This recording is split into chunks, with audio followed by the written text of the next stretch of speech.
Bueno, ya se empezó a grabar, ¿no? Sí. Bueno, bárbaro. Bueno, entonces, bienvenidos, bienvenidas, bienvenidos a todos. Esta mesa que estamos recién comenzando se llama Planificación Urbana y Regional número 3. En esta oportunidad vamos a escuchar sobre avances de 3 equipos, de 3 trabajos. El primero se titula La percepción de obras de renovación urbana en el Distrito Tecnológico, categorías de consenso y conflicto ciudadano, que son avances de la tesis de Micaela Alcalde. Luego, transformaciones urbanas, el caso de los distritos económicos en los barrios de la Comuna 4. Acá nos va a exponer Moira Ligestone. Estos dos trabajos están muy vinculados en su temática. Luego escucharemos al equipo sobre principios y desafíos para el diseño de un modelo de código abierto para intervenir en asentamientos populares. Sigue el acceso a un hábitat digno en la Villa 15, aportes de los estudios sociourbanos ante afectaciones al derecho al hábitat digno en el área Villa 15, Lugano. También vamos a ver que estos dos están bastante vinculados. Y finalmente, está mal tipiado, hábitat informal y desigualdad persistente en un contexto de pospandemia, cambios y transformaciones conceptuales y categoriales a partir de escenarios no esperados y condiciones inadvertidas. Bueno, vamos a mantener este orden que está previsto en el programa, empezando por Micaela. Para eso voy a dejar de compartir. Como hablábamos anteriormente, les pedimos que dispongan de 10 minutos. Yo les voy a avisar a los 7, si quieren, si no me avisan cuando prefieren. Así ya van cerrando. Y después, al final, nos va a quedar un rato para hacer los cruces e intercambios. Bueno, perfecto. Inicio. Comparto pantalla. Sí, por favor.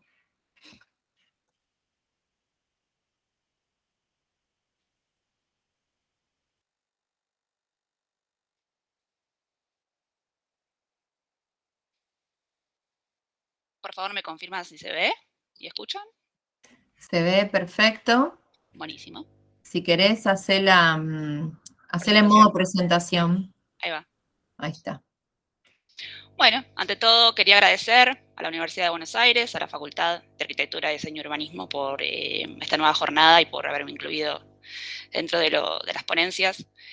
Mi ponencia se titula La percepción de obras de renovación urbana en el Distrito Tecnológico, categorías de consenso y conflicto ciudadano. Yo soy arquitecta y magíster en economía urbana por la Universidad Torcuato Di Tella, y esta presentación deriva de una tesis justamente de esta maestría, en la cual me pregunté sobre el impacto de la percepción ciudadana de ciertas políticas en el sur de la Ciudad de Buenos Aires, específicamente en lo que fue el Distrito Tecnológico, en lo que es, porque todavía sigue siendo. Entonces, lo que me pareció interesante fue preguntarme 3 cosas. La primera es ¿qué? ¿No? ¿De qué se trata esto? Es una evaluación de categorías de transformación urbana. ¿Por qué? Porque es necesario medir y monitorear la calidad de vida urbana, ya que son esas condiciones óptimas que se conjugan y determinan sensaciones de confort biológico, psicosocial y hasta socioeconómico también, ¿no? Y que nos dice las ganas que tenemos de vivir en un espacio urbano. ¿Y para qué? Básicamente tiene que ver para poner el foco en el ciudadano situado y territorializado que recibe estas políticas públicas, que se adapta y que entiende que no solamente es una cuestión binaria de que si impactó bien o mal, sino que existen complejidades urbanas que al fin y al cabo lo que va a hacer es permitir medirlas mejor y poder mejorar esta calidad de vida que estábamos hablando. Entonces, lo interesante de esta jornada es que me planteó la idea de poder mostrarles un aspecto en particular de la tesis, porque la tesis investigó varios factores, pero uno de ellos tenía que ver con esas cosas que se valoraba de la política y aquellas cosas que no y que generaban conflicto. Entonces, un poco las preguntas de la investigación son estas. Si cambian las percepciones de los ciudadanos según las categorías, evaluadas, si existe un consenso entre categorías propias de la política económica y el impacto social que generaron, cuáles son esas categorías más valoradas por la ciudadanía, disculpas, y por los trabajadores de empresas tecnológicas, y cuáles son las categorías que presentaron finalmente conflicto. Y un poco quería ponerlo en contexto histórico-económico, ¿no? Vivimos en un área, en la era de la tercera y cuarta revolución industrial, donde hay un traspaso de una economía fordista a una otra de economía del conocimiento. Entonces, ¿cuáles son las cosas las dinámicas y los factores que suceden en las ciudades? Las ciudades empiezan a mostrarse a través de dos grandes ideas. La primera es esta idea de clusterizar empresas, comercios e instituciones, y la segunda es la idea de que los pobladores se aglomeran alrededor de esta clusterización. Un poco esto se traduce en la teoría del equilibrio económico, ya que, bueno, cuando esos ciudadanos están cerca de esas empresas en donde pueden trabajar, es ahí donde se reduce el costo de transporte, el costo de la vivienda y los beneficios. Pero a su vez los ciudadanos lo que van a generar, disculpa, los beneficios son los que obtienen, obviamente. A todo esto los ciudadanos van a exigir amenidades del entorno. No van a vivir en lugares donde puedan trabajar, pero que no les parezcan que es lindo, que les genera justamente esa sensación de calidad de vida. Otro de los factores puede ser el tema de la seguridad. Entonces, si pensamos en esta teoría, estaría todo bien y con el simple hecho de generar el beneficio para que la empresa se implante, tendríamos algunos efectos derrames positivos en el territorio. Y en este sentido quiero ya linkearlo específicamente con el área de estudio, que es la política de distritos, que se sucedió en el sur de la ciudad de Buenos Aires, en particular el Distrito Tecnológico, generado a través de ley en 2008, que muestra tres factores fundamentales de política y de inversión de obra pública. El primero es el factor y el papel del Estado, el rol del Estado que pasa desde sus puestos económicos de provisión directa a través de un estado de bienestar a un rol facilitador, porque identifica las ventajas de estas empresas en el territorio y les permite acceder. Esto también genera mayores externalidades positivas para las empresas, para muchas personas que viven cerca y para la misma productividad. Esto lo hace a través de procesos de renovación urbana, ¿no? Es el instrumento que se utiliza. ¿Por qué? Porque económicamente nosotros, a través de la economía urbana, ¿no? Tenemos una comparativa y una competencia muy fuerte entre lo que es el centro de la ciudad y los suburbios. Cuando las fábricas se van, estos sectores quedan, se podría decir, subutilizados, con mucha infraestructura, pero las personas no van a querer vivir si esas amenidades, digamos, cambian y se revalorizan. Y ahí es donde entra la calidad de vida urbana, que es ese grado de satisfacción que permite que ese espacio habitable sea seguro, sano y grato visualmente. Pero a todo esto no tenemos que olvidarnos que la Comuna 4 tiene diferentes indicadores que la sitúan como una comuna, según el discurso propio, incluso del nuevo gobierno, un poco atrasada con respecto al norte de la ciudad. Una de esas es el bajo promedio de suelo. Un 55% de la población es de clase baja, con alto porcentaje concentrado en lo que denominamos barrios informales, una forma de decirlo, y con un nivel educativo también bajo, ¿no? Tienen 2 años menos que el resto de la ciudad a nivel de educación.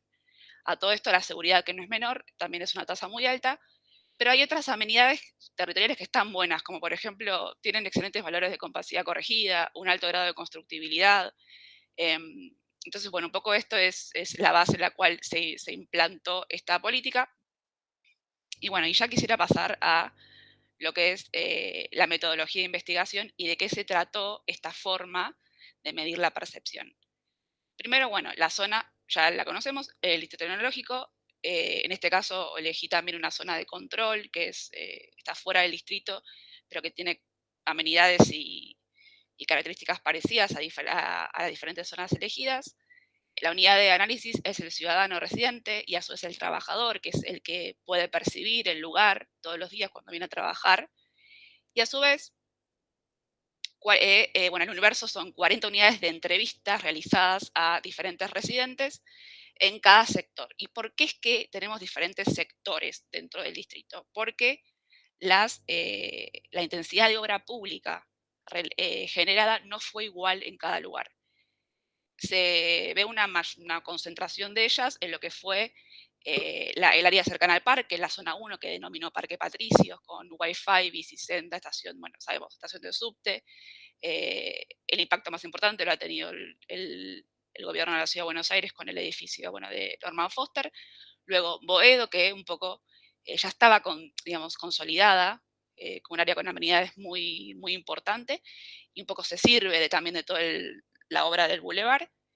Y por otro lado tenemos a Pompeya, que solamente ha recibido, bueno, un desarrollo de ciclovía y lo que no es menor es que solamente 2 empresas se ubicaron ahí. Se podría ver que hay una correlación entre la cantidad de empresas y la cantidad de obra pública destinada a cada área. Micaela, Entonces, sí. vamos 8, no sé si, me parece que no se pueden ver los chats mientras están exponiendo, Bueno, para parece que que ahora vayas cerrando. dale.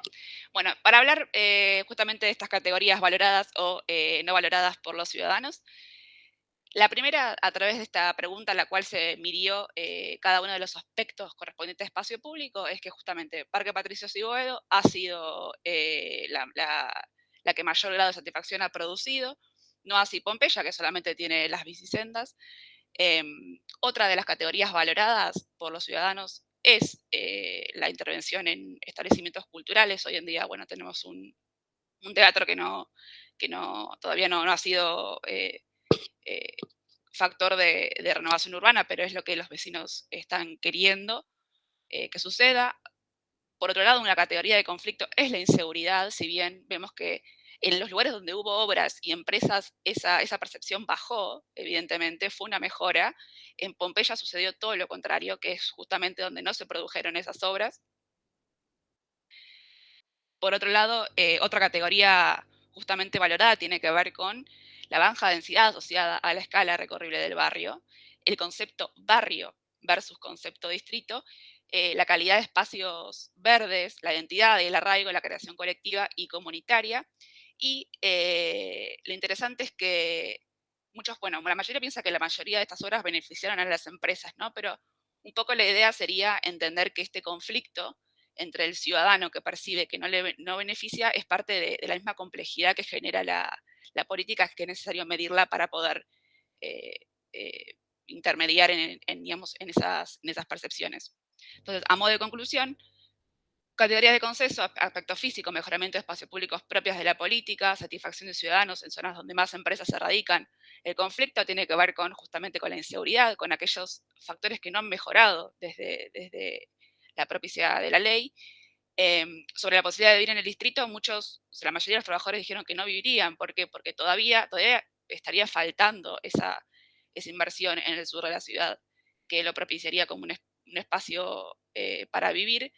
Y con respecto a estos desafíos que yo pensaba en torno a la jornada, es comprender la complejidad que implica una política de renovación urbana, porque una de las cosas que no tenemos hasta ahora estudiado y que estaría bueno poder hacerlo es ver el foco en la forma en la cual uno habita, digamos, ¿no? Como si fuese, entender que la política es un desarrollo urbano económico integral, em, y entender que la importancia del espacio comunitario, cultural y público que generan en el fondo este grado de satisfacción y este grado de calidad de vida en los ciudadanos. Bueno, Listo, muchas muchísimas gracias. gracias. Muchas gracias, Micaela. Muchas gracias a ustedes. Bueno, vamos a seguir con Moira sobre transformaciones urbanas. Dale, Todo tuyo la pantalla. ahí estoy.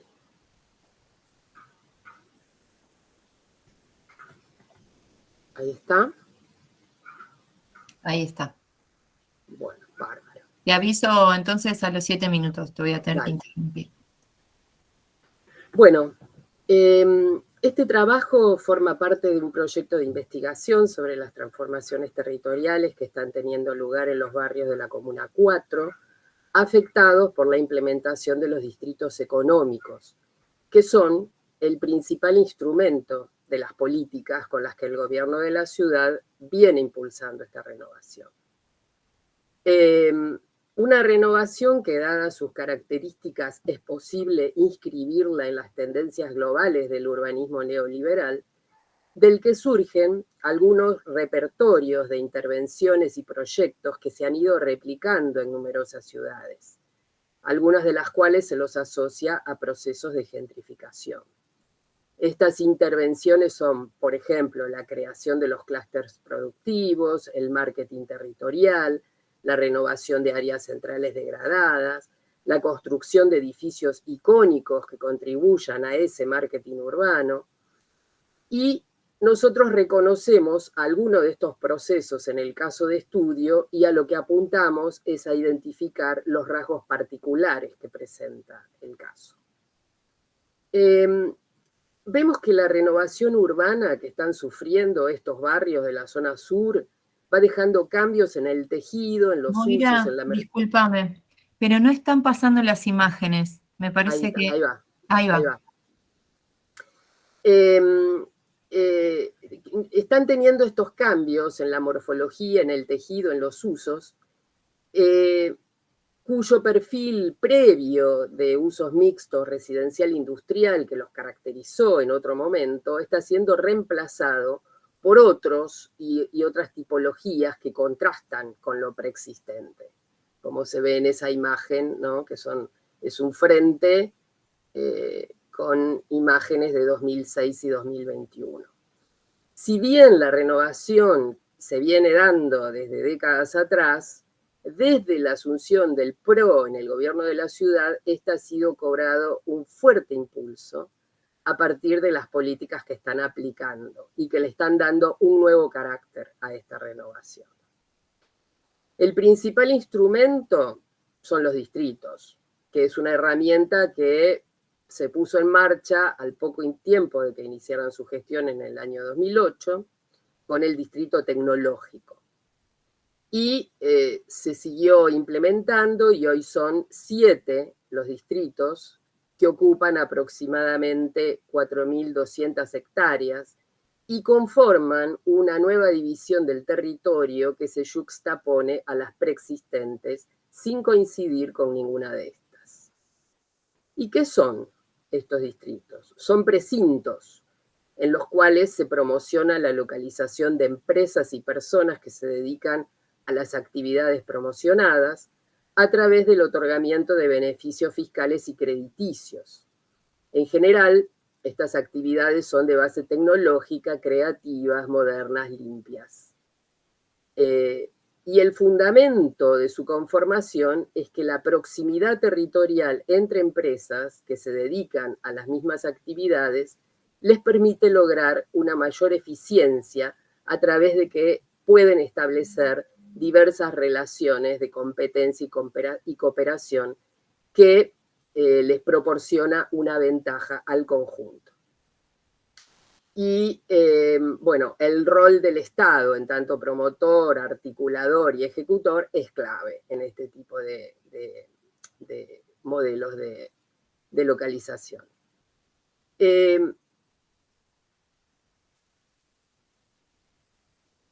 A ver, ¿pasó otra?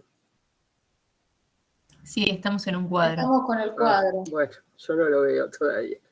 Bueno, en el caso de los distritos de la Comuna 4, su implementación fue acompañada de otras intervenciones,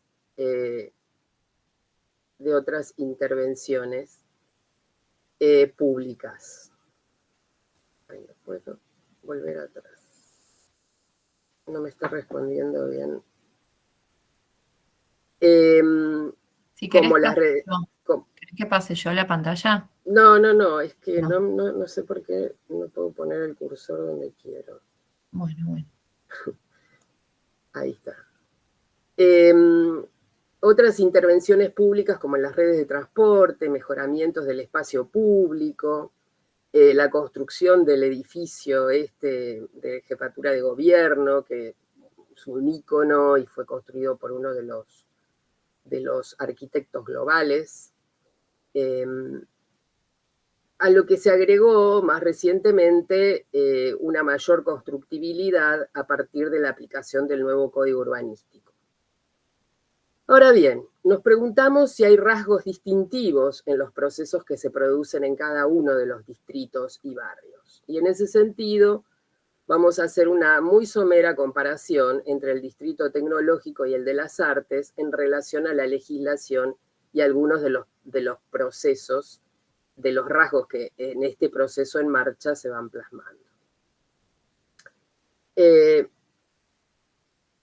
La normativa, además de crear los distritos, establece el carácter y el alcance de los mismos, los beneficios y beneficiarios, los plazos, así como la autoridad de aplicación y sus funciones específicas.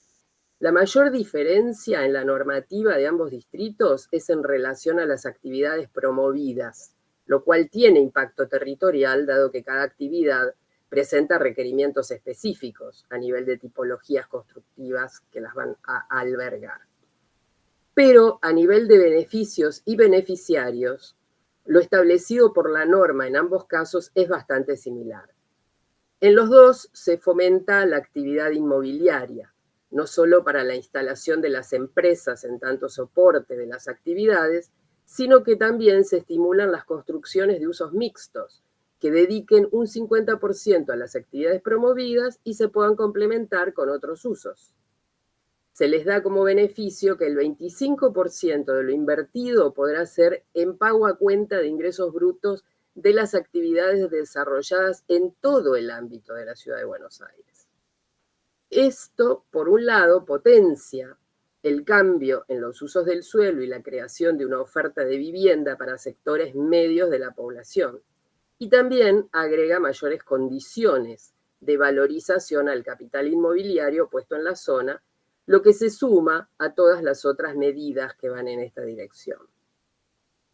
Por otro lado, y en el caso del distrito tecnológico, se cierra el círculo, mejorando las condiciones de la demanda también para la compra de viviendas, a través del establecimiento de líneas de créditos para vivienda única familiar, destinada a los empleados en relación de dependencia, a los docentes y estudiantes que sean beneficiarios. Con esto se potencia un tipo de demanda que también tendrá impacto en la renovación del stock edilicio existente. Y al ser además las personas humanas beneficiarias de la exención de impuestos, se promueve que la localización sea permanente en el área. De modo que la normativa de distritos, además de incentivar la producción inmobiliaria, generar cambios en los usos del suelo y tejido urbano, crea una diferenciación entre los nuevos y los viejos habitantes. Los nuevos, que tienen una serie de beneficios para compra de vivienda, equipamiento, mudanzas, refacciones de inmuebles, y luego la exención de impuestos. Y los viejos habitantes, comerciantes y otras actividades productivas, en rubros que no están contemplados en la ley, que no tienen nada de esto, ni ningún otro beneficio que los comprenda. Todo lo cual, además, se asocia a procesos de gentrificación. Ya vamos 7 minutos, para... Ok. Ahora bien, esta es la intención, pero los territorios son extensos y la renovación lleva tiempo, dado que hay una gama de factores jugando en las decisiones de inversión y localización en los distintos agentes económicos. En relación a las empresas y actividades ya instaladas, se me pasó una. Perdón, se me pasó una. Esta. Según los datos actualizados a 2020 del gobierno de la ciudad, había esa cantidad, 325 y 116 respectivamente, y el tipo de empresas y su proporción se ve en los gráficos, donde en el tecnológico, en su mayoría, son empresas dedicadas a software, mientras que en el de las artes están más repartidas, pero con el mayor porcentaje destinado a estudios de artistas. Además hay museos, galerías de arte, espacios para artes escénicas, etc. Y en cuanto a la distribución, vemos que tienden a concentrarse en áreas determinadas. En el distrito tecnológico, al norte de Caseros en primer lugar y de Uspallata en segundo lugar, y en el de las Artes en relación a Caminito, la Usina del Arte y la parte que comprende San Telmo del distrito. Pareciera que mientras que en el distrito tecnológico se privilegian las zonas que ya se encontraban más consolidadas y con más servicios que la zona sur, en el de las Artes se asocia a los lugares más turísticos del área. Finalmente, a partir del relevamiento realizado, verificamos que las nuevas intervenciones visualizables, que no necesariamente coinciden con la localización de las empresas, siguen también aproximadamente un mismo patrón de localización en ambos casos. Pero sí hay diferencias en el tipo de intervenciones observables. Mientras que en el distrito tecnológico hay una creciente intervención en obras nuevas con tipologías de oficinas que modifican, además del uso, el tejido y la morfología urbanas, generando piezas de gran contraste con lo preexistente, a pesar de que también hay casos de remodelación, como lo que aparece en esta foto debajo. En el caso del distrito de las Artes, en cambio, la tipología que constituye lo que se ha constituido como el carácter identitario de la Boca es lo que va prevaleciendo, a pesar de que también están apareciendo este tipo de intervenciones como en la primera foto, destinadas a estudios de artistas, bueno, que también contrastan bastante con lo preexistente. Por último, el distrito de diseño, que también forma parte de los distritos de la Comuna 4, es el área que por el momento presenta un menor impacto observable. Bueno. Estamos en tiempo, ¿eh? Perfecto, terminé. Ah, bueno. Bueno, muchas gracias, Moira. Gracias a las dos por cumplir con el tiempo, así tenemos... Es muy poco, 10 minutos, bueno, nada. Pero bueno, por ahí nos queda un rato para hacer cruces al final, que es lo más interesante de habernos cruzado en este momento, en esta mesa. Bueno, ahora entonces continuamos con el trabajo Principios y Desafíos para el diseño de un modelo de código abierto para intervenir en asentamientos populares. Un equipo amplio. Ahí están Agustina, ahí va, y Sabrina. Intento compartir pantalla, me avisan si...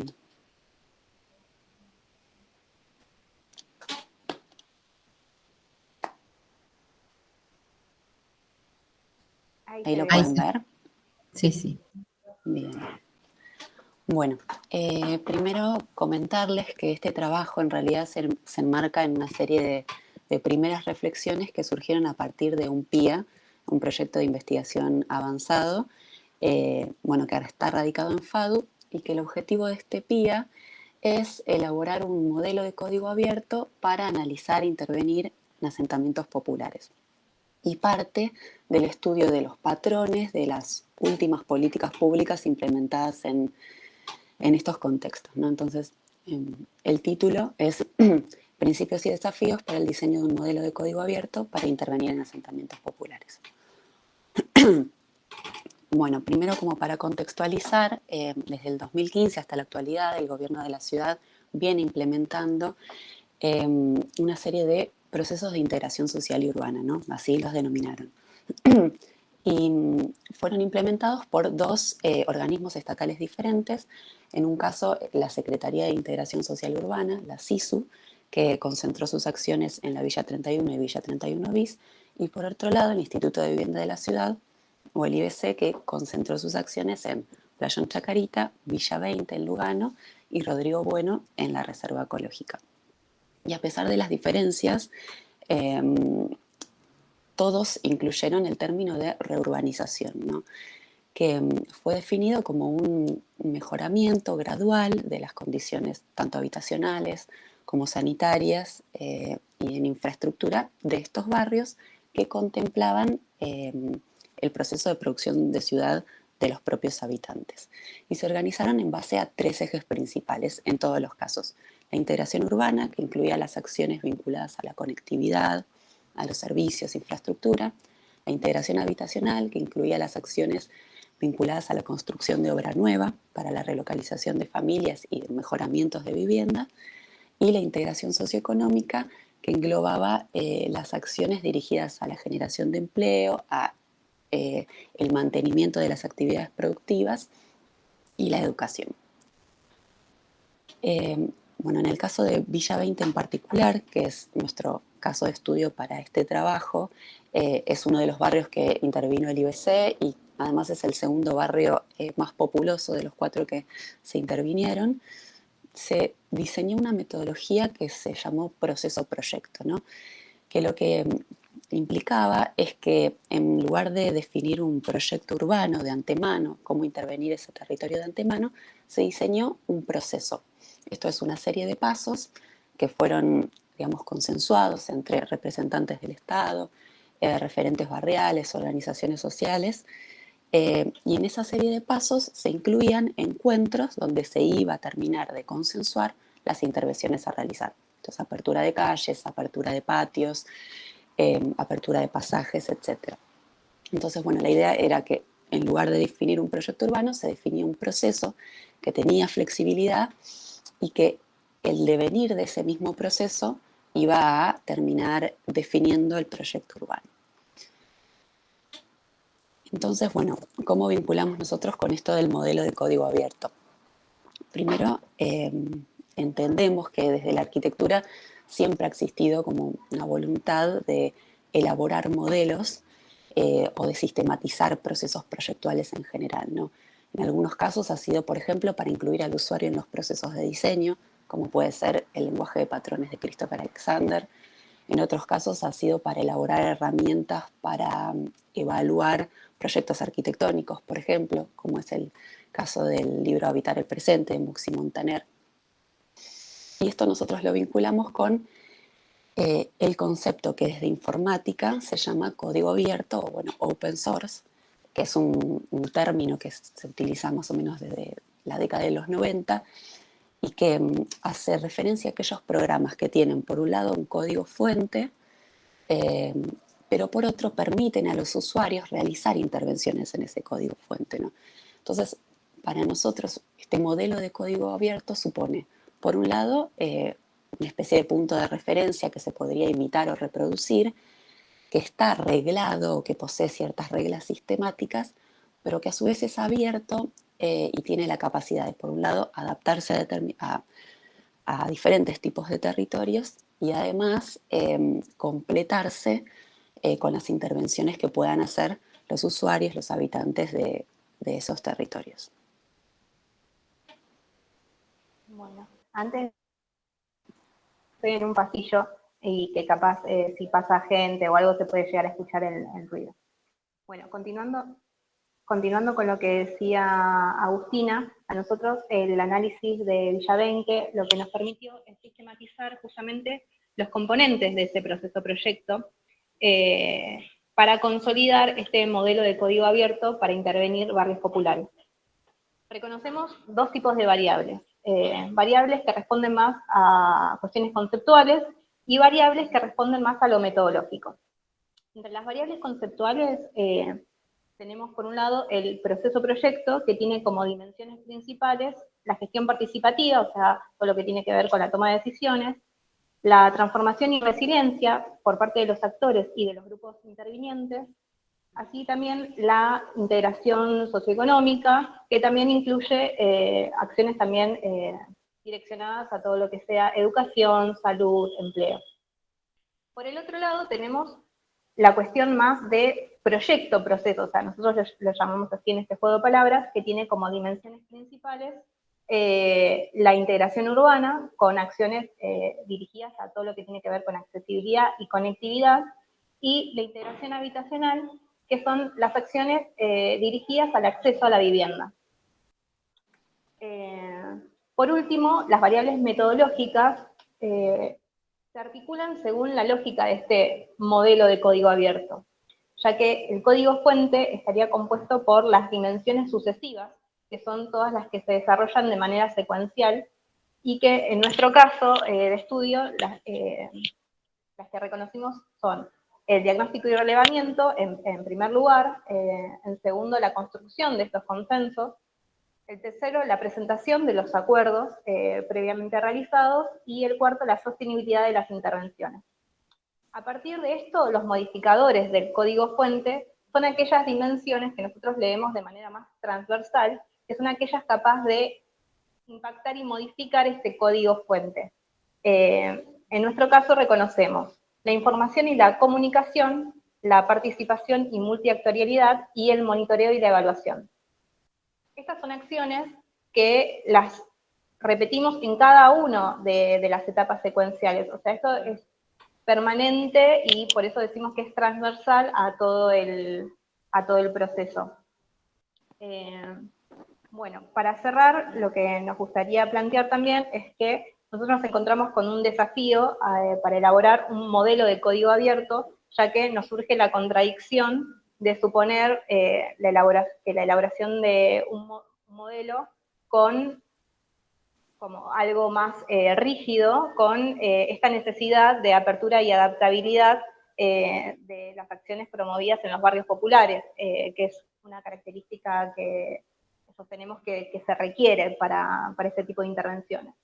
Sin embargo, creemos que el estudio de los patrones intervinientes en los procesos de integración social y urbana puede servirnos como insumos para comprender las dimensiones intervinientes. Y el planteo de un modelo de gestión encarado en múltiples direcciones y múltiples actores, donde la toma de decisiones se realiza a partir de dispositivos de participación y colaboración, se plantea también como una herramienta posible para promover estructuras abiertas, resilientes y adaptables a las situaciones locales más particulares. No sé si justo se escuchó para bien de pasarlo. Muchas gracias, Agustina y Sabrina. Excelente con el tiempo. Perfecto, gracias. Ahí está. Bueno. Buenísimo. Entonces, seguimos con el acceso a un hábitat digno en la Villa 15, aportes de los estudios sociourbanos ante las afectaciones al derecho del hábitat digno en el área Villa 15 Lugano. Bueno, muchas gracias. Buen día. ¿Puedo presentar una pantallita? Ricardo, tenemos 10 minutos y después Sí. así nos queda tiempo al final. Sí. Estoy queriendo encontrar la pantalla para presentar. O sea, yo la veo, pero me parece que cuando la quiero presentar, no debo tener posibilidad para presentar. Sí, todos tienen. Si querés, la presento y vos me decís. Quizás tenés que tenerlo abierto, no tiene que estar minimizado. ¿Y después? Yo acá tengo algo abierto, pero no me aparece como que lo están viendo. Tenés que entrar en la pantalla del Meet, al lado de la manito, cliquear una que tiene como un rectángulo y una flechita para arriba. Sí, ya lo Ahí hice, pero me dice que está bloqueado. Me dice que está bloqueado. Incluso hay dos opciones, permitir o bloquear, y está bloqueado. No me dice permitir. O sea, el cuadradito con la flechita me aparece grisado. Yo toco eso y me aparece arriba, seleccionar pantalla y espera, a ver si... si no, la comparto yo. Espera, me parece que encontré la forma. A ver si ahora les empieza a aparecer. Perdón, porque esto lleva unos minutos. ¿Se está viendo algo? No, Ricardo, te pido, ¿vos tenés minimizado el archivo que querés ver? ¿O lo tenés abierto? No, lo tengo abierto. Es una de las pantallas, lo tengo abierto. Y me dice que estoy compartiendo la pantalla con otra aplicación. Cerrá esa otra aplicación quizás. Ahí está, La aparece otra algo. aplicación. Es que tendría que tener en rojo la pantalla, que es un póster, para mostrar un póster. Ahí Si apareció. no, ahí apareció.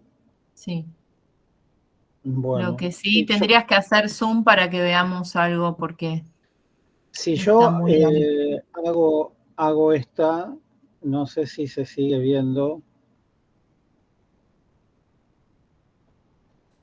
Son Si no, dos porque se está no, viendo. es una sola. Esta, ¿se ve? Ah, ¿Se ve? Se ve, creo que el centro del póster.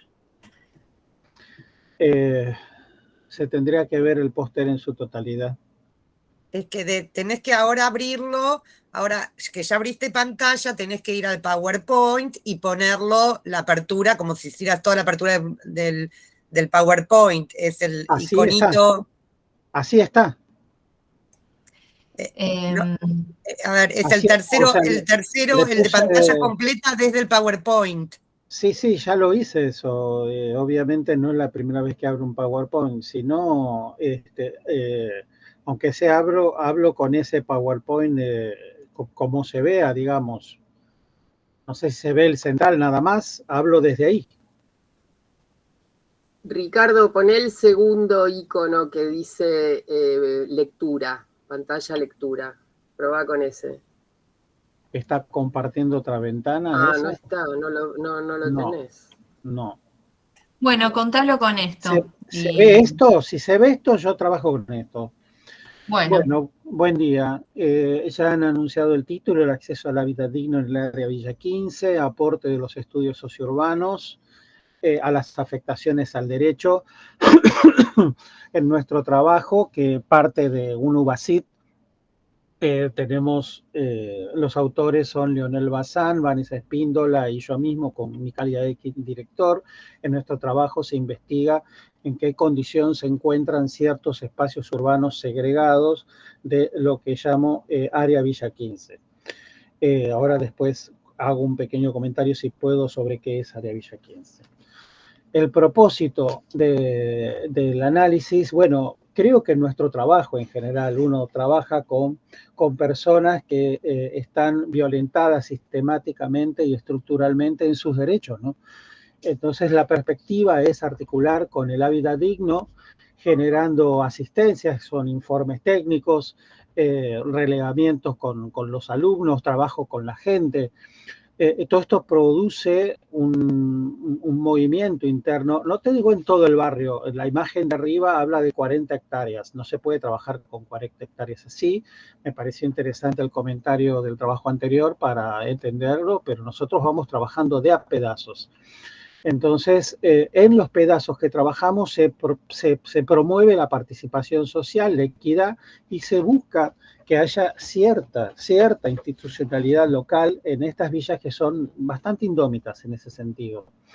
Y hay una cuestión de analizar causas administrativas, realizar causas administrativas ante el Estado, para fomentar repercusiones en materia de política urbana y mejoramiento habitacional.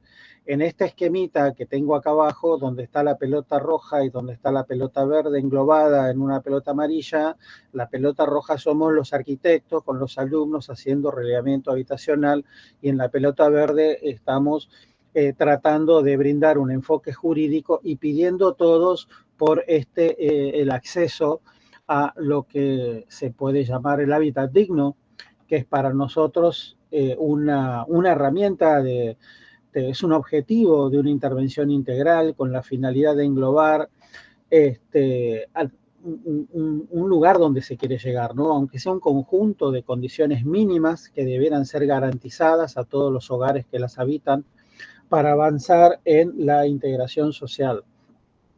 Una hipótesis principal entonces es, tomando ese dibujo ahí abajo, es que si se parte de una demanda local con posibilidades de ser organizada y estructurada en sus vínculos sociales, que no es una cuestión compleja, por eso es la necesidad de trabajar en sectores, o sea, una demanda organizada de la gente, se realiza un relevamiento socio-urbano ambiental en vivienda, hábitat, mediante los informes, mensuras, incluso entrevistas, junto con el abordaje jurídico de la defensa de los derechos, se está en mejores posibilidades de exigir al Estado una respuesta en materia de políticas públicas, de derechos humanos, que aproximen lo más posible a la concepción de vivienda adecuada y hábitat digno. Y además, dentro de nuestras hipótesis, está que esta aplicación combinada, esta producción de informes técnicos, colabora en un trabajo en red con muchas instituciones internas, ¿no?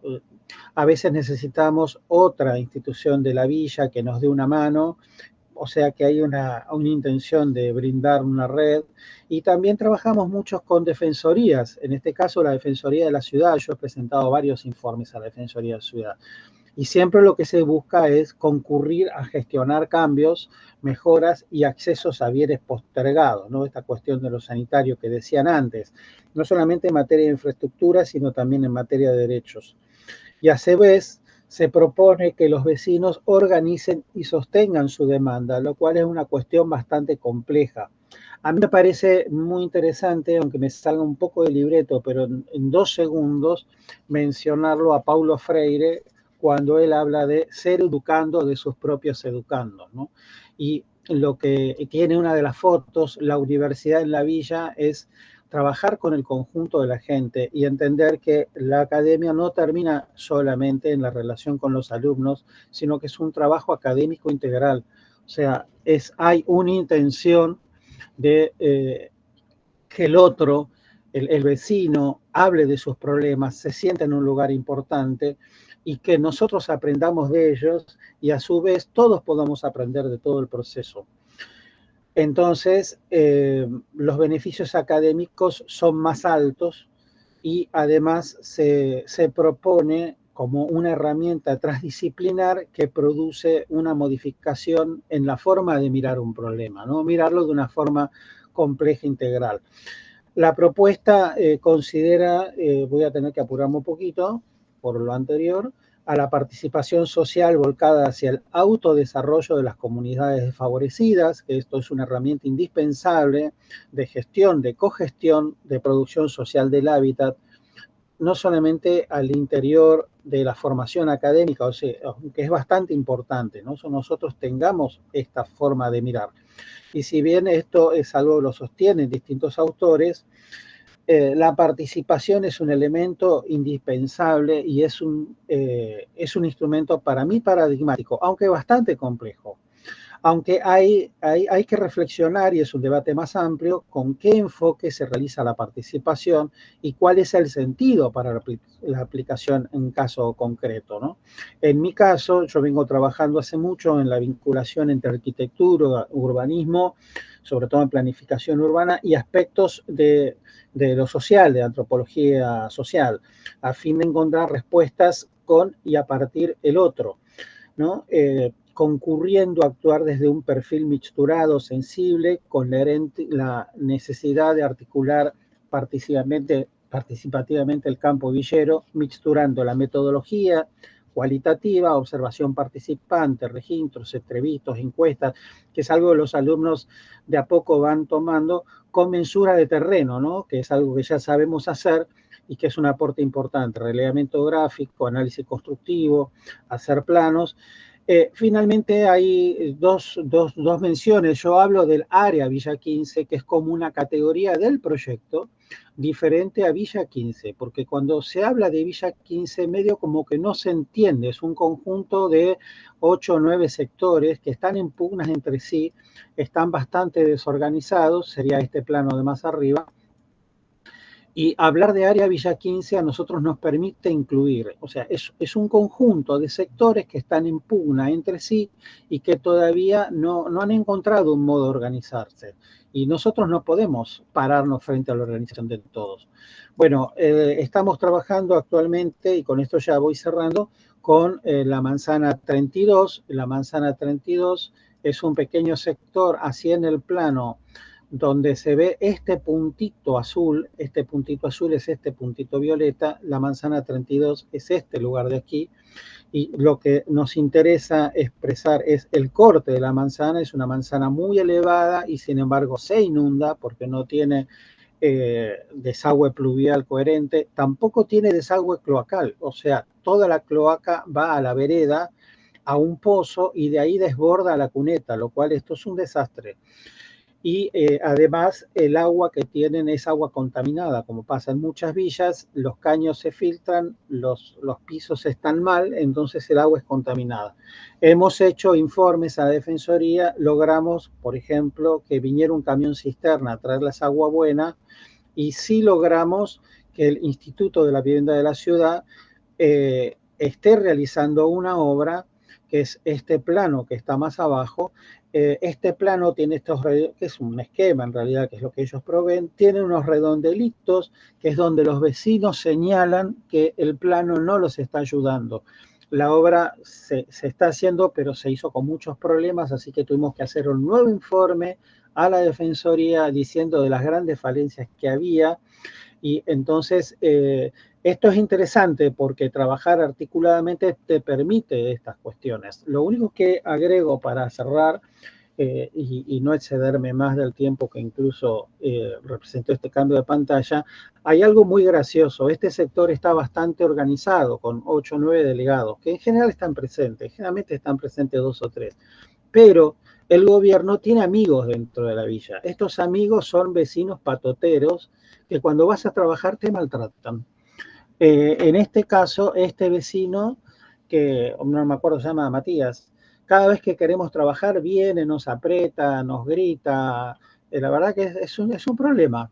Pero lo gracioso es que cuando viene el gobierno se pone al lado del gobierno. O sea, lo que quiero enfatizar es esto. Este muchacho, o sea, todos estamos trabajando para que la caca se vaya, que es uno de los problemas, y él está trabajando para que la caca se quede.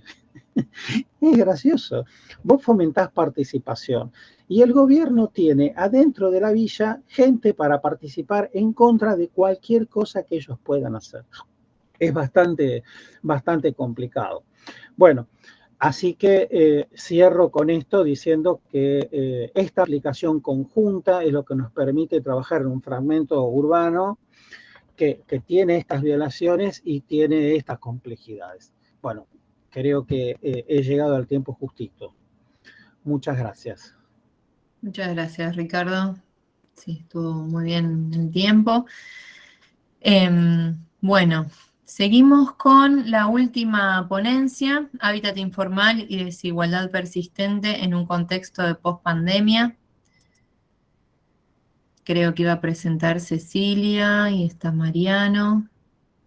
Sí, la presentación la va a pasar Cecilia, que yo tuve dificultades y voy a hablar yo. Gracias, Clara.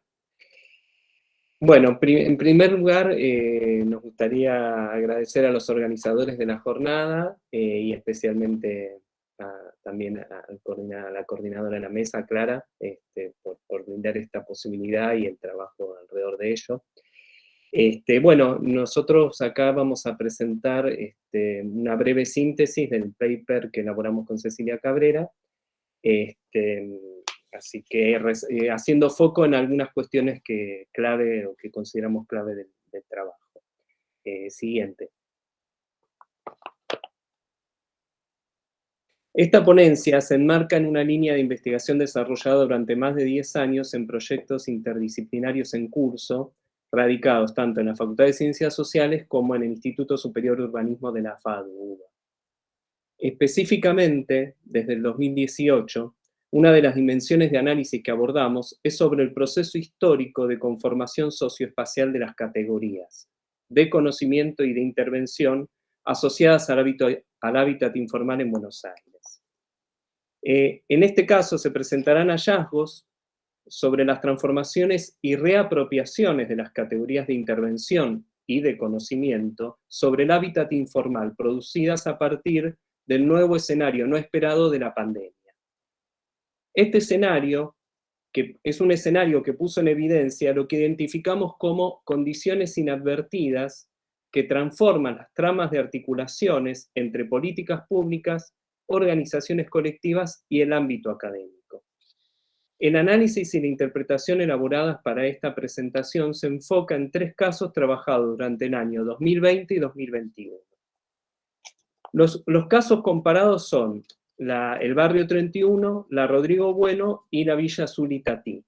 Barrios característicos de las distintas configuraciones sociohistóricas y espaciales del hábitat informal en la región, y especialmente respecto de su rearticulación socioterritorial a partir del contexto de pandemia. Son 3 barrios informales que se han ido configurando socioterritorialmente desde hace varias décadas y que en el último periodo han contado con diversos grados de intervención por parte de distintos niveles del Estado, a través de políticas públicas de urbanización y reurbanización. El eje de análisis se refiere cómo la pandemia encontró a los barrios mencionados y cuáles fueron las estrategias que se desplegaron y articularon en respuesta a este contexto excepcional, tanto desde el Estado como desde los habitantes. Siguiente. La perspectiva de análisis y la estrategia metodológica que desarrollamos a partir de la tríada analítica de Giddens permite abordar tanto los procesos territoriales como la producción de categorías de análisis e intervención. Estos se refieren, en modo sintético, a la estructura de asignación en relación con el flujo de recursos, las estructuras legitimadas y legitimizantes en relación con las reglas y su regulación, y los sistemas de significación en relación con las racionalidades y discursos emergentes. A su vez, esto nos permite analizar la configuración colectiva del territorio, las políticas de urbanización y reurbanización, la consolidación de las organizaciones sociales y políticas, como también las condiciones inadvertidas y dentro de un escenario no esperado, la pandemia. Y finalmente, que es lo que nos importa resaltar, el proceso de reterritorialización a partir de dispositivos y transformación de tramas de relación. Siguiente, por favor. Esta perspectiva teórico-metodológica nos permite abordar a los 3 barrios y analizar los distintos procesos ante la irrupción de la pandemia. Y en esta presentación decidimos focalizar especialmente en el tipo de abordaje analítico y su potencialidad para interpretar este tipo de producción de hábitat. Aplicar esta perspectiva teórico-metodológica nos permite comparar el modo en que el contexto de pandemia expuso e hizo visible el estado de situación de los 3 barrios, observar las homologías y diferencias entre ellos, y analizar las articulaciones y rearticulaciones entre las organizaciones sociales y las diversas instancias estatales en función de la territorialización y apropiación de las políticas públicas. Siguiente. A partir de ello, entendemos que en los 3 barrios existe una nutrida trama de organizaciones sociales y políticas que se fueron conformando en función de las temporalidades específicas de su conformación socioterritorial. Esta dimensión resulta en una cuestión clave respecto del tipo de análisis comparado que se plantea en el trabajo. Hasta la pandemia, los procesos y modalidades de articulación entre diversas instancias estatales y las organizaciones sociales fueron conformando distintas configuraciones en cada caso. Acá mencionaremos solamente los principales y podemos señalar, en el caso de la Rodrigo Bueno, el PIRU, la mesa participativa, la mesa técnica y el Tribunal Superior de Justicia como Contralor. En la 31, que algo ya se mencionó, la Secretaría de Integración Social y Urbana y el Consejo de Gestión Participativa, fundamentalmente. Y en la Villa Azul y Itatí, por un lado, tomar en cuenta la dualidad entre estos 2 barrios o entre estas 2 zonas, y especialmente en Itatí el Organismo Provincial de Integración Social y Urbana. Con la pandemia, Siguiente, por favor. Con la pandemia emerge un nuevo escenario en donde resultaba necesario redireccionar los recursos, contar con información actualizada y capilarizar territorialmente las intervenciones. Esto implicó la emergencia de nuevas tramas de relaciones y la creación de nuevos dispositivos de articulación y mediación, que también pusieron en escena diversas controversias y condiciones inadvertidas. Entre esos que surgieron, mencionamos nada más, Rodrigo Bueno, los habitantes como agentes estatales, el comité de crisis y la ocupación o el traslado a las viviendas nuevas. En el barrio 31, la emergencia sanitaria en torno a la problemática del agua, la creación, el surgimiento del plan Detectar y los comités de crisis. En el caso de la Villa Azul Itatí, la cuarentena comunitaria, la creación de la cuarentena comunitaria y el comité operativo de emergencia. Siguiente, por favor. En definitiva, entendemos que la disrupción que implicó la pandemia de algún modo transformó los procesos de intervención y articulación precedentes, las políticas de reurbanización. Como también implicó transformaciones en los procesos de producción y reproducción del territorio en relación con la intervención estatal dominante y su balance de poder, y también en relación con los recursos y las reglas institucionalizadas. Esta transformación de los modos de articulación que configuran e instituyen el territorio también transforma la producción y reproducción de los agentes, a partir de la creación de nuevos dispositivos y prácticas, que implican y enmarcan una transformación de los procesos de institucionalización. Y con ello es posible afirmar que se establece un proceso de reterritorialización. En este sentido, una pregunta emergente muy relevante para este trabajo es: ¿cómo se transforma la estructura de significación? ¿Quién actúa? ¿Cómo se construyen las narrativas? ¿Quién se las apropia? Siguiente. Recapitulando, y como síntesis y cierre, la propuesta de la presentación, en definitiva, es compartir el ejercicio de aplicación, operacionalización, apropiación de la tríada analítica de Giddens sobre 3 casos en un escenario no esperado, y la posibilidad de su aplicación sobre otros casos.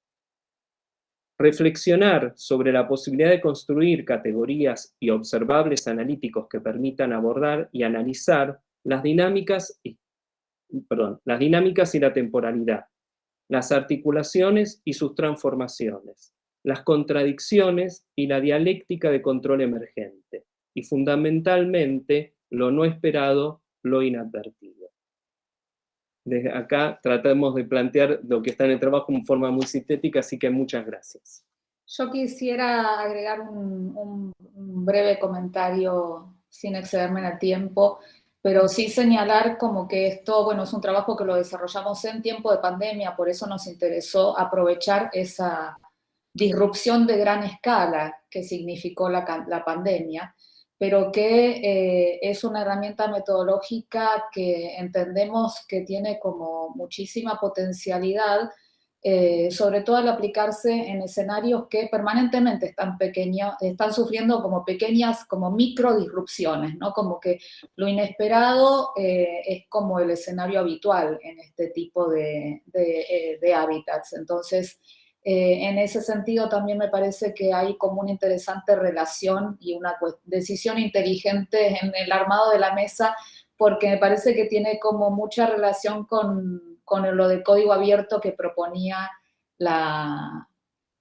ponencia del equipo de Mota, ¿no? Que son como distintos abordajes desde distintos lados, con distintas herramientas, pero considerando siempre esa inestabilidad y esas disrupciones y tratando de generar herramientas para analizarlas y a partir de ese análisis poder plantear intervenciones o colaboraciones, me gusta decir a mí, con los habitantes de esos sectores urbanos, ¿no?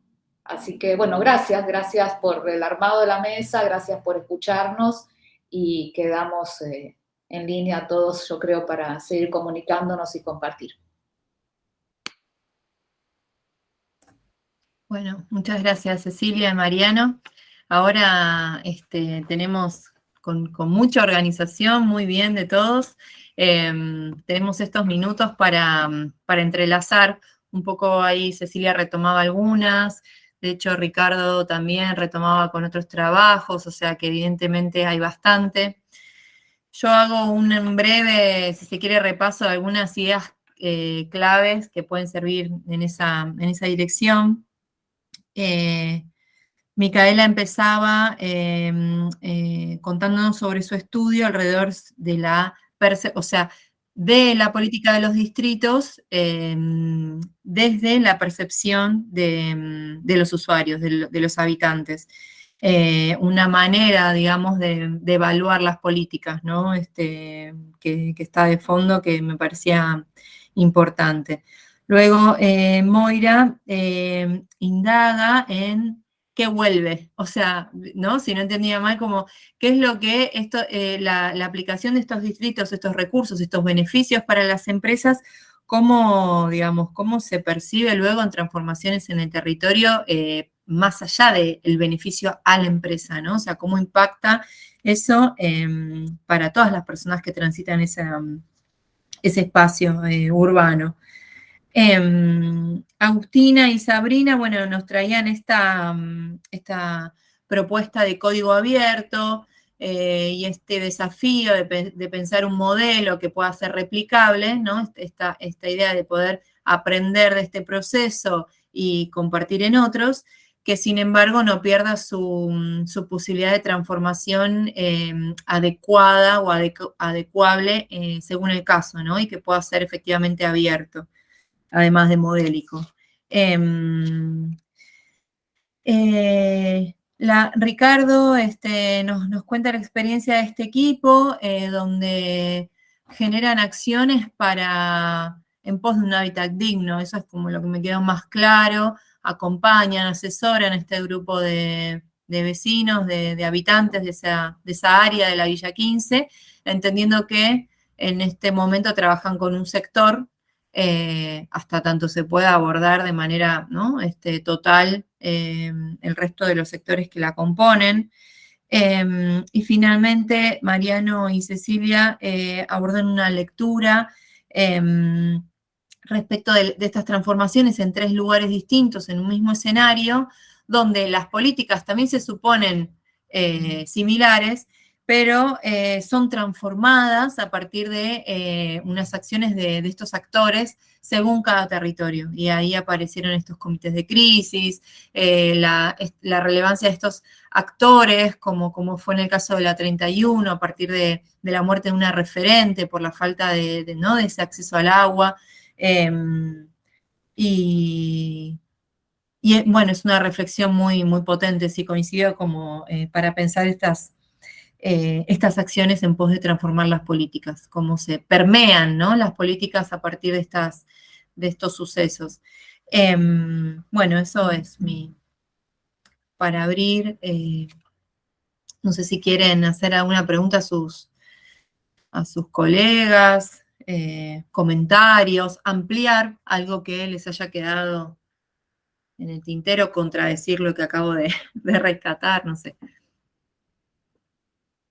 Ahí Ricardo levantó la mano. Y Sabrina. Bueno, vamos con Ricardo, después Sabrina y vayan levantando la mano.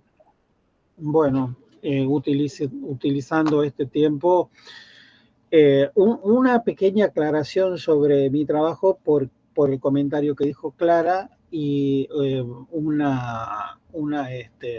comentario sobre otro trabajo.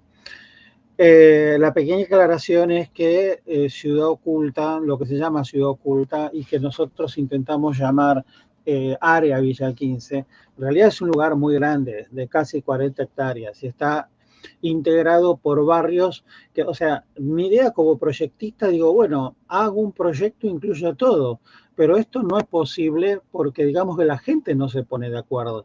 Para poder tener un proyecto de la totalidad, tengo que tener un actor social, una colectividad, algo que esté detrás que me permita pensarlo como conjuntos. Yo sí lo pienso como conjunto, como intelectual, y digo cómo está conformado esta totalidad, pero lo que puedo decir es que los barrios no se ponen de acuerdo, no están conformados por la integralidad. Entonces, esta situación de trabajar de a pedazos es la posibilidad que nos queda, ¿no? O sea, por el comentario de Clara, que creo que fue un comentario lúcido, dice, hasta que se pueda trabajar con la totalidad.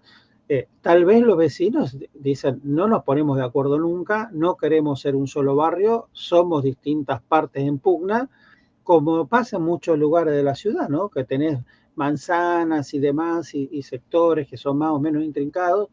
Eso es una posibilidad que se maneja. De ahí la categoría área Villa 15. Pero no me quiero dedicar mucho a lo mío, sino me parece buena tu intención clara de decir, está buena trabajar sobre la totalidad. Lo que pasa es que si el otro no está organizado, si el otro no tiene posibilidades de organizarse, es un problema. Entonces la necesidad de trabajar en sectores me parece acotado. De ahí que la pregunta sobre los compañeros del código abierto, que me pareció muy atractivo el planteo, ¿no? Realmente me pareció muy atractivo cómo solucionar de una vez para todo, para todos y en toda Latinoamérica la concepción de lugares que en realidad, yo no lo dije, pero me parece que cuando nosotros hablamos de estas villas, lo que hablamos son de ciudades. Antes hablábamos de Villa Miseria, incluso Martín lo había dicho en otro momento, en otro lugar, hoy tenemos que hablar de ciudades miseria, ¿no? Y son ciudades. Ciudad oculta, 40 hectáreas, 30.000 personas, es prácticamente una ciudad intermedia.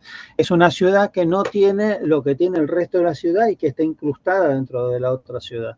Me parece muy bueno el planteo de cómo generar un código abierto.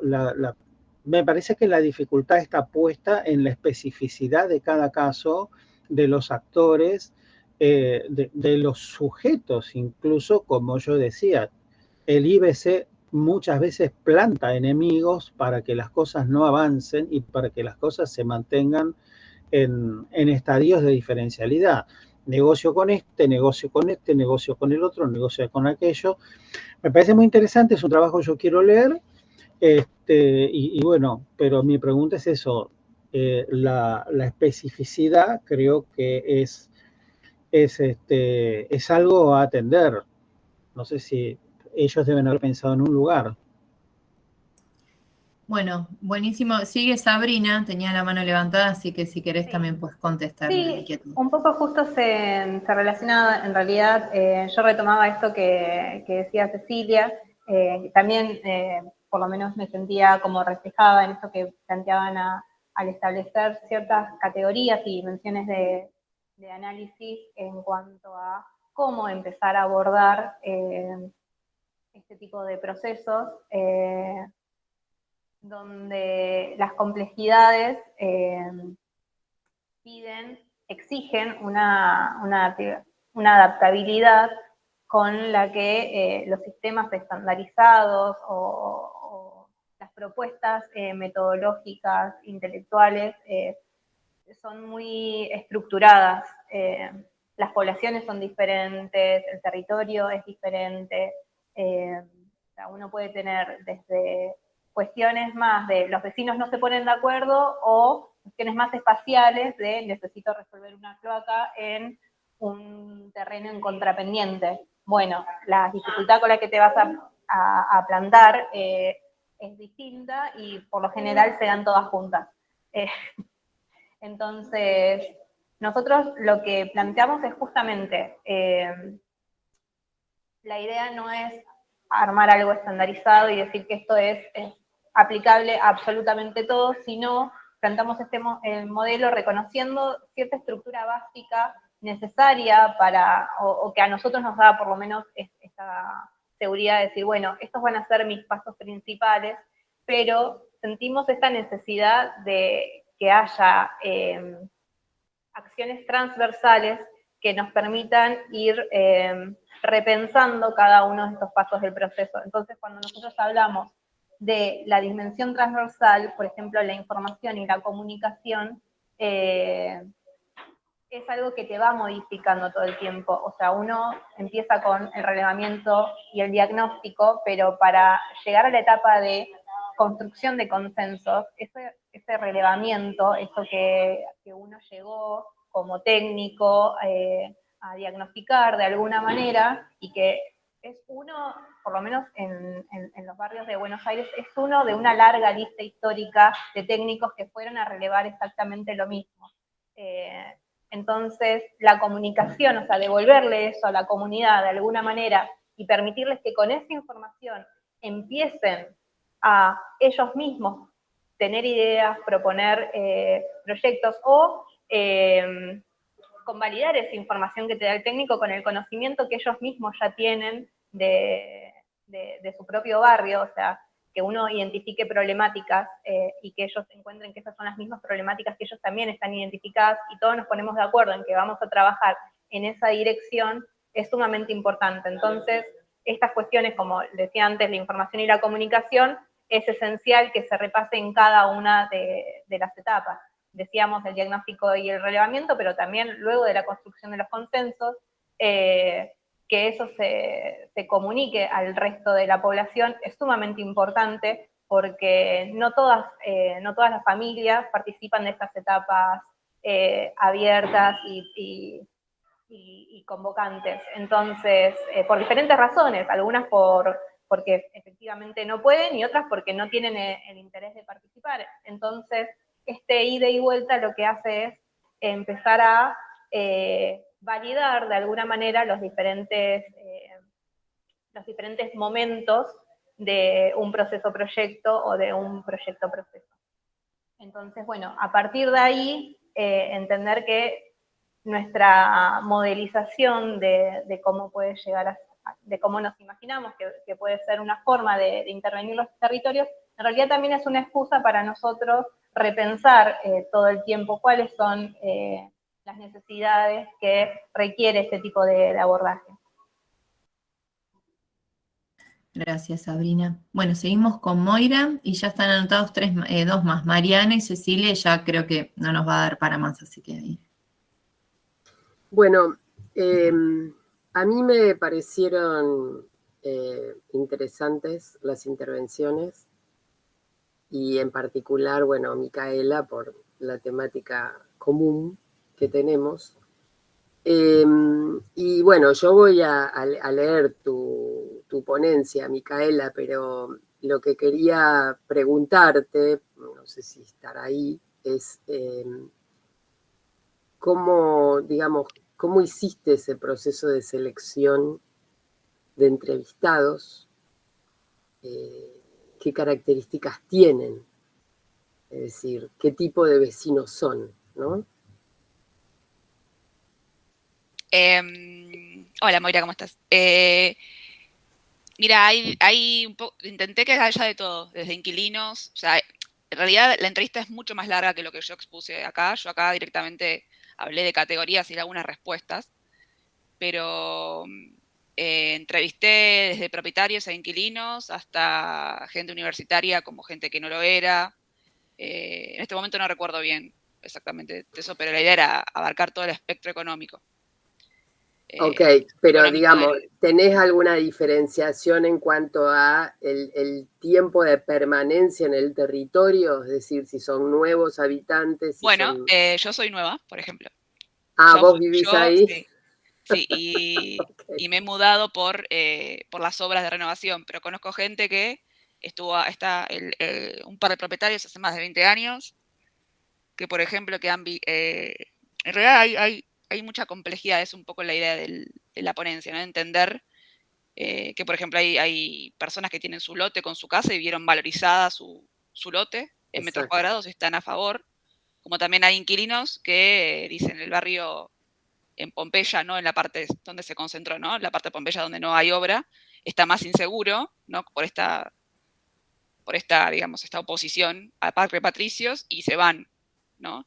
O dicen, bueno, no fueron hay una cuestión de injusticia espacial con respecto a que, en términos generales, al dejar el mercado de suelo librado a que todos se concentren en el parque, nosotros no fuimos, digamos, dados con las mismas obras, digamos. Como también hay por ejemplo, hay otro aspecto que no lo mostré, pero tiene que ver con las instituciones educativas, que al ser todas, por lo menos las que vienen con el distrito, son todas privadas, mucha gente no puede acceder a esas instituciones, digamos. Entonces, como que hay un ecosistema de concentración, hay dos niveles de ecosistema, digamos. Ese de concentración, básicamente por esta idea de facilitar, pero también hay algunas percepciones positivas. Y eso tiene que ver específicamente con lo que sabemos que es hacer ciudad. Lo que pasa es que, bueno, esta ciudad es debido a las empresas, ¿no? No es debido al simple hecho de decir, bueno, vamos a mejorar la zona sur de la ciudad. Claro, el tema es a qué demanda se concentra esta. Claro, de todas formas, te voy a contactar. Yo no sé. Te voy a entrevistar a vos. Yo no sé si por ejemplo, podría hablar de gentrificación, por ejemplo, o de expulsión. Yo sé que podría hablar de centrificación o de alguna concentración de obras y de cambios de horario de uso dentro del Parque Patricios, pero yo no sé si podríamos hablar de eso específicamente. Entendemos que es algo que a nivel global, son efectos que se reproducen, pero yo no sé si en este contexto se da. Y eso también es parte de la complejidad que un poco intentaba ver a través del ciudadano. Bueno, sí, me parece que van a tener que hablar para... Sí, te voy a entrevistar. Como vecina.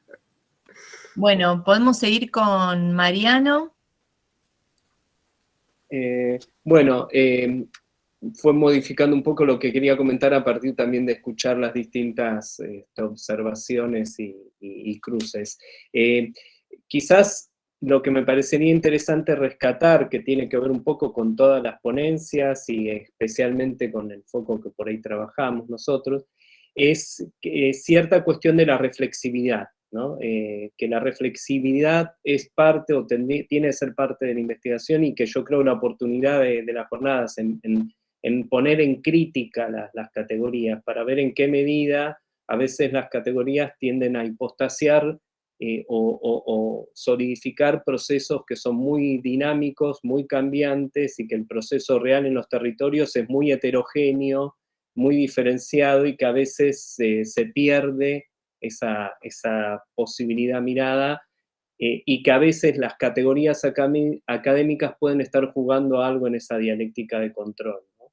Entre la cuestión autónoma o heterónoma. Entonces dejar como una llamada de atención para un espacio de reflexión en ese ámbito que además tiene que ver con el espacio de esta jornada. Eso. Gracias, Mariano. Está Cecilia y Ricardo.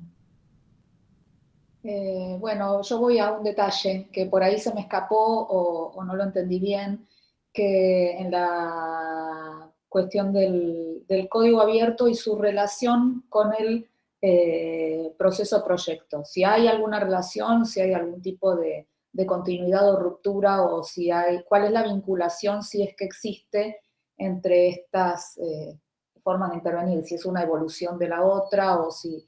o sea, cómo se relacionan o cómo fueron apareciendo, porque yo estuve viendo hace un tiempo lo del proceso proyecto y bueno, escuché que lo mencionaban y no sabía qué tipo de relación se establece o si me pueden contar algo de eso. En realidad, para este trabajo en particular, nosotros tomamos el proceso proyecto como caso de estudio y de alguna manera intentamos despiezarlo, ¿no? Como esto de empezar a detectar, bueno, cuáles fueron variables más de tipo conceptual, cuáles fueron variables más de tipo metodológico.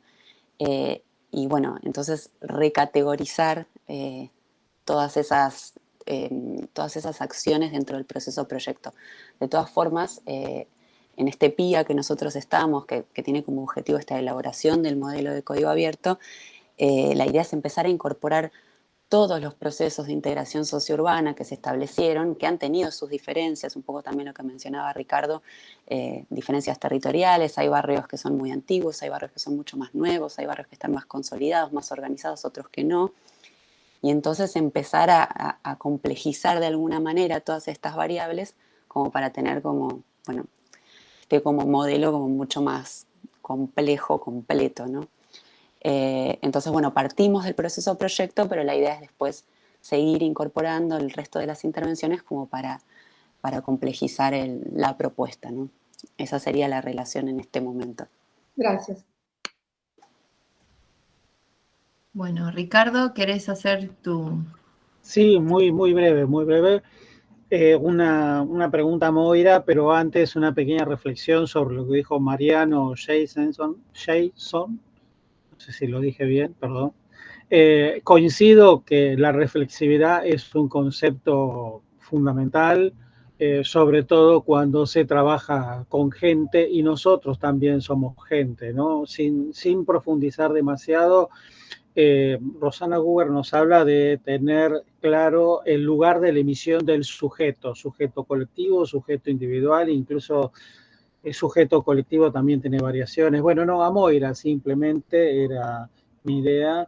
En tu trabajo, Moira, me pareció muy interesante el trabajo en general, pero esta suerte de discriminación, ¿no? De cuáles son las exenciones para la empresa y cómo queda la gente que ya vive ahí, ¿no? Evidentemente parecen quedar como discriminados, ¿no? Como un poco anclados en algo, no sé, como si sus derechos fueran minorados, no sé, yo quería preguntarte si podías ampliar un poco esto, o sea, esta política liberal que tiene la ciudad de poder implantar bichos nuevos y a los viejos que viven ahí en una casita, en un departamento, digamos, no se les modifica nada, no sé si podías ampliar un poco sobre eso. Sí, básicamente es la normativa, es decir, en esto de promover un área para que lograr ese objetivo, ¿no? De que se instalen tanto las empresas como las personas, porque digamos, yo creo que lo particular que tiene esto, que no está destinado solamente a las empresas, sino que las personas son beneficiarios. Y las personas beneficiarias son todas aquellas que estén vinculadas con las empresas. Entonces, por ejemplo, son los trabajadores, son los alumnos y docentes de las universidades que están instaladas ahí, todas por supuesto que están dedicadas a estas actividades que son las promovidas. Entonces, en ese marco, que lo que se está promoviendo es esto, bueno, hay una serie de incentivos. Ahora, en esta serie de incentivos se crean estos dos tipos de habitantes en la zona, ¿no? Que son todos estos que son los nuevos, que tienen una serie de beneficios y los otros no los tienen. A lo mejor los otros además tienen un montón de otras demandas diferentes. Y bueno, digamos, es como que quedan completamente afuera de esto. Eso Ahí, sí. Micaela levantó la No sé mano. Micaela qué piensa al respecto, pero ella, Sí. además como usuaria beneficiaria, ¿no? Yo creo que es más complejo, pero uno de los ejemplos que podría verse como una categoría de conflicto, ¿no? Hablando de categorías, es el caso del teatro en el Teatro Urquiza, Avenida Caseros, Sí. que ustedes saben que, digamos, todo esto está generando en el fondo, estamos hablando de una disputa por el suelo. Cuanto más cerca del centro estamos, digamos, más caro sale y es lo que justamente es la gran pelea. Al margen del binarismo, de formalidad, informalidad, de los dos tipos de vecinos, cuando en realidad hay muchos tipos de vecinos, ¿no? Y de la complejidad que genera. Pero una de las cosas que genera esta disputa fue, por ejemplo, que el teatro haya sido regalado a un desarrollador que lo quiso demoler. Y los vecinos se agruparon y lograron que eso no suceda, y ahora, a través de un amparo, y ahora están intentando que el gobierno renueve el teatro para goce digamos, de la ciudadanía. Un poco también lo que sucedió fue eso, empezaron a haber resistencias del mismo territorio. También es cierto que, por ejemplo, todos los comercios, hay un estudio específico de CIPEC sobre eso, sí se sintieron beneficiados. Y son comercios de larga data. esas personas a las cuales le trajeron a la empresa, que viene y le consume, remodeló su comercio y aún así digamos, logró beneficiarse. Digamos, eso también es trabajo para la gente de la zona. Bueno, Claro, claramente estos estudios son muy importantes porque tienen que, digamos, desenredar todas estas hipótesis y probar esto. Me parece que amerita una discusión en profundidad y son ambas investigaciones con hipótesis distintas, desde lugares distintos, me parece que son necesarias para evaluar sus resultados. Gaby, ¿tenemos que cerrar o se puede seguir? No quería... Ahí está. Perdón, sí, entiendo que pueden seguir. Ahí, la que viene tiene otro Meet en realidad. Así que si quieren unos minutos más. Bueno, dale, porque ahí estaba, Moira iba a responder y levantó la mano Cecilia. Yo sí me tengo que ir en unos minutos, así que... Claro, sí, todos tenemos cosas, así que tampoco hasta las 5 de la tarde. Sí, yo también me tengo que ir. Pero simplemente lo que quería decir es que obviamente que puede haber muchos que se ven beneficiados también, ¿no? Como pueden ser los propietarios, como pueden ser los comerciantes, esto que vos apuntabas, Micaela, pero yo voy a lo que es el objetivo en sí de la política, ¿no? Y la forma en que está formulada esta normativa, que es lo que hace que haga esta diferenciación entre los nuevos y los viejos. Dentro de eso, por supuesto, hay una mucha mayor complejidad y esos viejos, seguramente hay una amplísima gama de situaciones que son completamente diferentes y opiniones al respecto y percepciones sobre la política. Pero yo lo estoy poniendo estrictamente en lo que es la normativa y lo que promueve la normativa. Está clarísimo. Bueno, Cecilia. Breve, también para este equipo, pero por ahí no sé, se me ocurrió para Micaela, pero por ahí no sé si Moira también tiene algo que decir. Mi pregunta va a qué pasó con esto, porque era algo que medio había arrancado a consolidarse antes de la pandemia y después, bueno, el tema de 2 años de cierre, por lo menos donde yo vivo, que es un barrio que no tiene demasiada vulnerabilidad económica o no tanto como estos barrios y en un proceso de modificación, cerraron muchísimos comercios y la actividad se vio como seriamente afectada. Entonces, ¿qué pasó con estos programas, con este programa específicamente de Parque Patricios y la localización de esos puestos de trabajo y los comercios al haber transcurrido la pandemia? Si ustedes avanzaron en algo sobre eso, o por ahí el tiempo que estudiaron no lo abarcan. Es un gran tema el de la pospandemia, porque un poco lo que yo tengo una línea de investigación sobre eso en particular, y lo que un poco plantea es la necesidad de clusterización de este tipo de empresas. Porque sabemos que la mayoría son trabajadores que hacen teletrabajo, digamos que la pandemia ya lo consolidó, pero también lo hacían antes. Entonces, un poco lo que también lo que viene a cuestionar a la política es hasta qué punto no fue una entrega de suelo y no fue realmente la generación de esta sinergia entre empresa, ciudadanía, instituciones educativas. Yo no sé si, o sea, hoy ya directamente en muchas partes del mundo se está reviendo la idea de polo tecnológico incluso. Entonces es un gran tema es un gran desafío para poder medir. No sé, se me ocurre pensar en oficinas, no sé, sin personas, qué pasa con todo ese stock. Si no puede ser una oportunidad para política de vivienda. Sí, claro, porque aparte es justamente una rama del empleo que es como que era la rama que más se podía caracterizar, entonces era como paradójica esa cuestión. Sí, totalmente. Gracias, Micaela.